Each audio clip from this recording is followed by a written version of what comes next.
Hello everyone, I welcome you all in our next video lecture. In this video lecture we are going to learn some more examples on definite integral. In previous video lecture we have already seen some examples on definite integral, how to solve that and how to substitute the limits of the definite integral. In this video we are going to solve some more examples on that. So let's get started. तर विद्यार्थी मित्रांनो, आजच्या या व्हिडिओमध्ये देखील आपण example solve करतोय definite इंटिग्रलवर आधारित. तर काही एक्झाम्पल्स आपण बघितली आहेत पहिल्या व्हिडिओमध्ये आणि त्यामध्ये तुम्हाला होमवर्कची काही एक्झाम्पल्स देखील दिली होती. आय होप की तुम्ही ते सॉल्व करण्याचा प्रयत्न केला असेल आणि तुमचे आन्सर्स, मी दिलेले आन्सर्स व्हेरीफाय करून तुम्ही पाहिला असाल. तर आजच्या या व्हिडिओमध्ये आपण आणखीन काही एक्झाम्पल्स बघतोय डेफिनाइट इंटिग्रल्सवर. तर चला फर्स्ट एक्झाम्पल आपण पाहूयात. इथे फर्स्ट एक्झाम्पल आपल्याला दिलं आहे, evaluate integration from 1 to 2 dx upon 3x minus 2. Limits आहेत 1 to 2, from 1 to 2. So solution, let I is equal to, तुम्हाला जो काही इंटिग्रेशन दिलेला आहे तो फंक्शन इथं लिहून घेतलेला आहे. So I is equal to, आता इथे 1 अपॉन एक्सचा जो काही इंटिग्रेशनचा फॉर्म्युला आहे तो इथे यूज करायचा आहे. सो त्यासाठी काय असणार आहे, log X upon D by D X of composite function 1 upon F of एक्सचा इंटिग्रेशनचा जो फॉर्म्युला असणार आहे तो आपण इथे वापरणार आहोत. Log of 3x minus 2 upon D by D X of 3x minus 2. इथे आपला एफ ऑफ एक्स म्हणजे 3x मायनस 2 आहे आणि त्यानंतर लिमिट जे आहेत ते विसरायचे नाही आहेत अजिबात. सो इथे जे लिमिट्स आहेत ते आपण ब्रॅकेट्सच्या खाली आणि वर लिहितो 1 to 2. तर इथे आपण हा फॉर्म्युला यूज केलेला आहे. Integration of 1 upon F of X D X is equal to, ह्याचा जो काही इंटिग्रेशनचा फॉर्म्युला आहे तो म्हणजे log F of x upon D by D X of F of X and limits from A to B. इथं A बी म्हणजेच 1 आणि 2 आहेत. So log of 3x minus 2 इथे न्युमरेटर ॲज इट इज, डिनॉमिनेटरला जो आहे तो D by D X separately दोघांना दिलेला आहे, म्हणजे D by D X of 3x minus D by D X of 2. आता 2 तर कॉन्स्टंट आहे त्यामुळे त्याचा डेरिव्हेटिव्ह काय असणार आहे, 0 असणार आहे. सो नेक्स्ट स्टेपमध्ये काय येईल, I is equal to log of 3x minus 2 upon 3xचा डेरिव्हेटिव्ह हा 3 मायनस 2 हा कॉन्स्टंट आहे त्यामुळे त्याचा डेरिव्हेटिव्ह 0 आणि limits as it is. So log of हा जो काही 3 डिनॉमिनेटरला आहे तो बाहेर लिहिलेला आहे 1/3 into log of 3x minus 2 limits from 1 to 2. So 1/3. आता इथे आपण लिमिट सबस्टिट्यूट करतो आहे, ठीक आहे. तर पहिल्यांदा आपण अप्पर लिमिट ठेवतो जिथे एक्स आहे तिथे. अप्पर लिमिट ठेवलं 3 इंटू 2 मायनस 2 मायनस, आता ह्याच फंक्शनमध्ये ह्यामध्येच पुन्हा लोअर लिमिट ठेवायचं आहे, म्हणजे आता एक्सच्या ठिकाणी आपल्याला 1 ठेवावं लागेल. So 3 into 1 minus 2 bracket complete, म्हणजे याच फंक्शनमध्ये 2 वेळा 2 व्हॅल्यूज ठेवायचे आहेत, म्हणजे पहिल्यांदा अप्पर लिमिट आणि नंतर लोअर लिमिट जिथे व्हेरिएबल आहे तिथे, विथ रिस्पेक्ट टू ज्या व्हेरिएबल आपण इंटिग्रेशन घेतो आहे त्या व्हेरिएबलच्या ठिकाणी. म्हणजे इथे एक्सच्या ठिकाणी आपण अप्पर लिमिट ठेवला मायनस पुन्हा एक्सच्या ठिकाणी लोअर लिमिट ठेवला. सिम्प्लिफाय करा, 3 इंटू 2 म्हणजे 6 मायनस 2 4 मिळाला. 3 इंटू 1 मायनस 2 म्हणजे 3 मायनस 2 म्हणजेच 1. So log 4 minus log 1, 1/3 as it is. आता इथे आपण लॉगॅरिथमचा जो काही आपण फॉर्म्युलेज पाहिले होते लॉगॅरिथमिक फंक्शन तिथे यूज केले आहे. Log M minus log N म्हणजे काय असणार आहे, लॉग एम बाय एन. तर इथे आपण तोच यूज केलेला आहे फॉर्म्युला. सो लॉग ऑफ 4/1 याचाच अर्थ लॉग 4, कारण डिनॉमिनेटरला 1 आहे तो आपण कन्सिडर करत नसतो. So which is equal to 1/3 into log 4. आता इथे या 1/3ला लॉग 4च्या पॉवरला लिहिलेलं आहे, म्हणजेच आपण इथे log of m raise to केचा फॉर्म्युला यूज करून असं हे पॉवर इथं लिहून काढलेलं आहे. So therefore I is equal to log 4 raise to 1/3. हा झाला आपला final value of the given integration. तर अशा पद्धतीने सिम्प्लिफाय करायचे सोपे आहेत. जर आपल्याला फॉर्म्युलेज माहीत असतील तर आपण इझिली इंटिग्रेशन काढू शकतो आणि फक्त त्यामध्ये लिमिट्स सबस्टिट्यूट करता आले पाहिजेत. पहिल्यांदा अप्पर लिमिट ठेवायचं आहे आणि त्यानंतर लोअर लिमिट, मध्ये मायनस साईन असलं पाहिजे. सेकंड एक्झाम्पल पहा, integration from 0 to 1 1 upon 4 minus X square D X. So let I is equal to पहिल्यांदा सोल्युशनमध्ये ते लिहायचं आहे. आता इथे या 4ला मी या फॉर्ममध्ये लिहून घेतलं आहे 2चा स्क्वेअर, कारण 4ला मी असं लिहू शकते. आणि इथे या फंक्शनकडे पाहिल्यानंतर डिनॉमिनेटरला असं लक्षात येतं की हा 2चा स्क्वेअर मायनस एक्स स्क्वेअर म्हणजे ए स्क्वेअर मायनस एक्स स्क्वेअर या फॉर्ममध्ये इथे डिनॉमिनेटरला मला दिसत आहे. याचाच अर्थ इथे मला हा फॉर्म्युला यूज करावा लागणार आहे. So by using this formula integration of D x upon, आता इथे 1 अपॉन आहे, यालाच मी डी एक्स अपॉन पण लिहू शकते कारण हा डी एक्स इथे 1ला मल्टिप्लाय होईल एवढंच. सो डी एक्स अपॉन ए स्क्वेअर मायनस एक्स स्क्वेअर. आता इथे आपला ए म्हणजे काय आहे, तर इथे ए म्हणजे 2 आहे, राईट. आणि एक्स स्क्वेअरला x square as it is. तर फॉर्म्युला काय सांगतो, असं जर असेल इंटिग्रँड तुम्हाला दिलेला तर त्याचा फॉर्म्युला काय असणार आहे, 1/2a into log of mod of a plus x upon A minus x आणि लिमिट्स फ्रॉम ए टू बी. तर इथे ए म्हणजे आपला 2 आहे आणि एक्स म्हणजे एक्सच आहे. सो या फॉर्म्युल्यामध्ये आता ह्या ए आणि एक्सची व्हॅल्यूज इथे ठेवायच्या आहेत. So I is equal to, आता 1/2a असं म्हटलं आहे, 2 ॲज इट इज आणि ए म्हणजे देखील इथे 2च आहे. इथे तुम्ही चेक करू शकता ए स्क्वेअर मायनस एक्स स्क्वेअरच्या फॉर्ममध्ये हा डिनॉमिनेटर दिसतोय. ए म्हणजे आपला 2. So 2 into 2 into log of mod of a plus x म्हणजे 2 plus x upon 2 minus x आणि लिमिट्स फ्रॉम 0 टू 1. 1/4. आता हे 2 4 जे आहे ते 1/4 आपण इथे बाहेर घेतलेलं आहे लॉगच्या बाहेर, कारण इथे या टर्ममध्ये आपल्याला लिमिट्स ठेवायच्या आहेत. हा कॉन्स्टंट होता म्हणून आपण बाहेर लिहिलेला आहे. तर आता पहिल्यांदा अप्पर लिमिट ठेवायचं आहे, एक्सच्या ठिकाणी 1 ठेवायचं आहे. लॉग ऑफ 2 + 1 अपॉन 2 - 1 मायनस, आता लोअर लिमिट ठेवायचं आहे त्यामुळे मध्ये मायनस साईन, आणि लॉग ऑफ 2 + 0 अपॉन 2 - 0. हा अप्पर लिमिट 1 आणि लोअर लिमिट 0 आपण इथे सबस्टिट्यूट केलेला आहे. फक्त हा फॉर्म्युलाचा यूज करून यामध्ये आपण इथे जो काही आलेला आहे ए आणि एक्स ते इथं सबस्टिट्यूट केलेलं आहोत. सो 1/4 ॲज इट इज, 2 + 1 3 आणि 2 - 1 म्हणजे 1 आहे त्यामुळे 3/1 म्हणजेच 3 log 3 मायनस 2 - 0 म्हणजे 2 आणि 2 + 0 म्हणजे पण 2, 2/2 म्हणजेच 1. So log 1, log 3 - log 1. So 1/4 log m - log nचा फॉर्म्युलानुसार log m/n असणार आहे. सो 1/4 इंटू लॉग ऑफ 3/1 म्हणजेच log 3.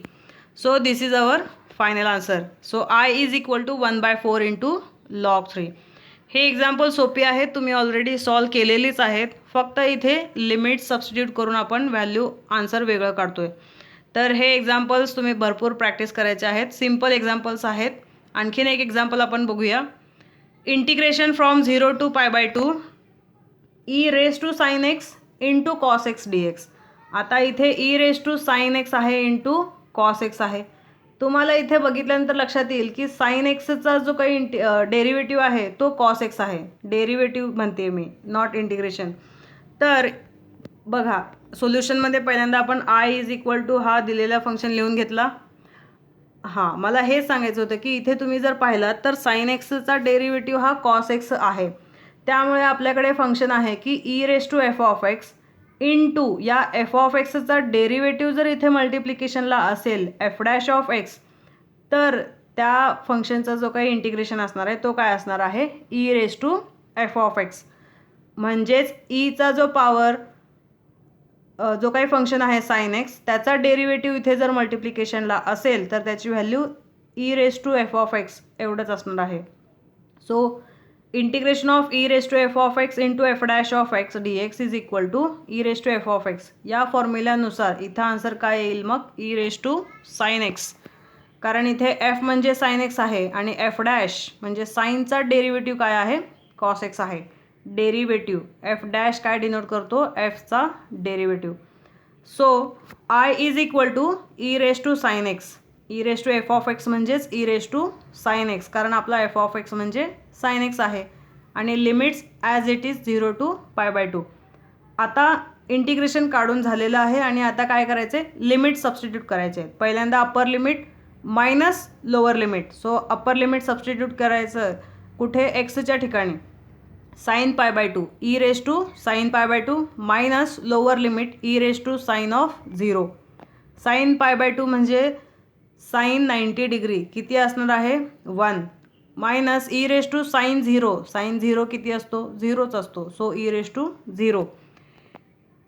ई रेस टू 1 म्हणजेच ई आणि मायनस ई रेस टू 0ची व्हॅल्यू 1.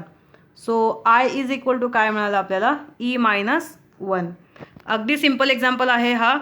सो आपल्याला व्हॅल्यू मिळाली I is equal to E minus 1. नाव next example. हा एक एक्झाम्पल बघूया. हा एक्झाम्पल थोडासा लेंदी आहे पण इंटरेस्टिंग आहे. बऱ्याचशा फॉर्म्युलांचा इथे आपण यूज करणार आहोत. So first of all write down given function I is equal to integration from 0 to π/2 sine 5x into cos 3x dx. आता इथे 2 जो आहे तो मी ॲडजस्ट केलेला आहे, म्हणजे 2ने डिवाइड देखील केलेला आहे आणि 2ने मल्टिप्लाय देखील केलेला आहे. 1/2 into 2 sign 5x into cos 3x. हे ॲडजस्टमेंट का केली आहे, कारण आपल्याला या फॉर्म्युल्याचा इथे यूज करायचा आहे. कोणत्या या 2 sine a into cos b is equal to sine of a plus b plus sine of a minus b. या फॉर्म्युल्याचा यूज करण्यासाठी मी इथे 2ची ॲडजस्टमेंट केली आहे, कारण इथे तुम्ही बघू शकता साइन a कॉस b या फॉर्ममध्ये तर दिसतंय, पण 2 नसल्यामुळे मी काय केले 2ची ॲडजस्टमेंट करून घेतले. 2ने डिवाइड पण केले आणि 2ने मल्टिप्लाय पण करून घेतले. सो हा 1/2 मी बाहेर लिहिते आणि आत काय राहील 2 sign of 5x into cos 3x. आता जर बघितलं इथे इंटिग्रँड जो काही आहे आपला तो 2 साइन ए आणि कॉस बीच्या फॉर्ममध्ये दिसतोय. ए म्हणजे 5x आणि बी म्हणजे 3x. आता RHS नुसार इथे आपल्याला इंटिग्रँड मिळेल. So I is equal to 1/2 into integration from 0 to π/2 sine of a plus b म्हणजे sine of 5x plus 3x plus sine of a minus b plus sine of 5x minus 3x into dx. Simplify करायचं आहे. हा function आत्ता आपण मिळवला फॉर्म्युल्याचा use करून. So 5x plus 3x म्हणजेच 8x 1/2 तर आहे तसा लिहिलेला आहे. Integration of sine 8x plus 5x minus 3x म्हणजे साइन 2x. सो 1/2 जो आहे तो ॲज इट इज ठेवलेला आहे आणि हा इंटिग्रेशन साइन दोन्ही टर्म्सना मी सेपरेटली देते. Integration 0 to π/2 sine 8x dx plus integration from 0 to π/2 sine 2x dx. दोन्ही टर्म्सना मी इंटिग्रेशन सेपरेटली दिलेलं आहे integration sine. So therefore 1/2 again as it is. आता साइन 8xचा इंटिग्रेशन काढायचं आहे, म्हणजे साइनचा इंटिग्रेशन काय असतो कॉस, पण इथे साइन x नसून साइन एफ ऑफ एक्स आहे, म्हणजे साइन एफ ऑफ एक्सचा इंटिग्रेशन जो आहे तो cos f of x upon derivative of F of x. So इथे या फॉर्म्युल्याचा यूज आपल्याला करायचा आहे. ठीक आहे. सॉरी, साइनचा इंटिग्रेशन हा मायनस कॉस एक्स आहे. सो साइन 8xचा integration minus cos 8x upon d/dx of 8x आणि limits 0 to π/2 plus same formula हाच इथे यूज करायचा आहे साइन 2xचा इंटिग्रेशन काढण्यासाठी. Minus cos 2x upon d/dx of 2x and limits from 0 to π/2. Simplify करा. 8xचा डेरिव्हेटिव्ह हा 8 येतो आणि 2xचा डेरिव्हेटिव्ह हा 2 येतो. तर 1/2 इंटू ब्रॅकेटमध्ये minus cos x 8x upon 8 limits from 0 to π/2 plus minus cos 2x upon 2 limits from 0 to π/2. इथे फक्त 8xचा आणि 2xचा डेरिव्हेटिव्ह डिनॉमिनेटरला लिहिलेला आहे. Again 1/2 as it is. हा ब्रॅकेटच्या बाहेरचा 1/2 आहे, तो शेवटपर्यंत असंच कॅरी केला जाईल. आता इथे हा 8 जो आहे तो डिनॉमिनेटरला आहे तो बाहेर लिहिलेला आहे. Minus 1/8 into cos 8x limits from 0 to π/2. आता इथे मायनस आलेला आहे कारण हा प्लस आणि हा minus, plus or minus minus 1/2 हा डिनॉमिनेटरचा 2 इथे लिहिलेला आहे. ब्रॅकेटमध्ये काय राहील कॉस 2x. तुम्ही म्हणाल मायनस कॉस 2x, नाही, इथे मायनस प्लस मायनस झालेला आहे आणि लिमिट्स फ्रॉम 0 to π/2. आता इथे आपल्याला अप्पर लिमिट आणि लोअर लिमिट सबस्टिट्यूट करायचं आहे. सो कॉस ऑफ 8 π/2 पहिल्यांदा upper limit π/2 minus cos 8 into 0 या टर्मसाठी मी इथं लिमिट सबस्टिट्यूट केला. मायनस 1/2 हा आहे तसा इथे लिहिला आहे आणि कॉस 2xच्या ठिकाणी अप्पर लिमिट आणि लोअर लिमिट ठेवायचं आहे. 2 इंटू π/2 मायनस कॉस 2 इंटू 0. तर या दोन्ही टर्मसाठी आपण हे 0 to π/2 हे 0 to π/2 लिमिट्स इथं सबस्टिट्यूट केलेले आहेत. सो -1/8 ॲज इट इज, हा 1/2 तर ब्रॅकेटच्या बाहेर आहे तो ॲज इट इज. इथे 8ला 2ने डिवाइड होईल. So 4π cos 4π minus cos 0, 8 × 0 means 0, -1/2 हा आहे तसा. cos 2π/2 म्हणजेच इथे cos π यायला पाहिजे. ओके. आणि cos 2 × 0 मीन्स cos 0. तर इथे चुकून 2π झालेलं आहे, ते पाय असायला पाहिजे कारण हे 2 जे आहे ते कॅन्सल होईल. cos π. ओके. सो इथे cos 2π ऐवजी cos π करायचा आहे, तो 2 तिथे खोडून टाका. मागच्या स्टेपमध्ये पण इथे तुम्हाला 2 खोडायचा आहे. ठीक आहे. इथे फक्त पाय एवढीच व्हॅल्यू असणार आहे.